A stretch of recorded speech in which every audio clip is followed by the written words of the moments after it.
জীবনে যেই কাজগুলো নিজের জন্য কখনো করিনি, মা হওয়ার পরে বুঝতে পারছি এই কাজগুলো করতে কেমন লাগে। এই দেখো, এই দেখো, বুঝতে কি পারছো তোমরা কেউ আমি কি করছি? এই দেখো, নিজের বইতে কোনোদিন আমি নিজে মলাট লাগাইনি। আজ দেখো মেয়ের বই সব ছড়িয়ে ছিটিয়ে নিয়ে বসে মলাট লাগাচ্ছি। আমার কত দায়িত্ব বেড়ে গেছে, আমি তো ভেবে ভেবেই অবাক হই। আমার ভরসায়ও এসেছে, আমি এত ম্যাচিওর কবে হয়ে গেলাম, ভীষণ অবাক লাগে। এই কাজগুলো সব এখন আমার করতে হবে।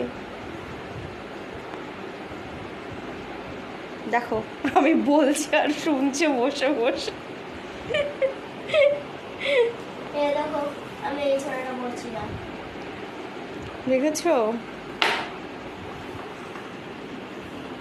অলরেডি এতগুলো লাগানো হয়ে গেছে মলাট, এখনো কিছু বাকি আছে। আর আমার সময় আমার জন্য আমার বইতে সব মলাট আমার ঠাম্মি লাগিয়ে দিত। কি আর করা যাবে, মেয়ে যতক্ষণ আমায় তো মলাট লাগাতেই হবে, তাই তো।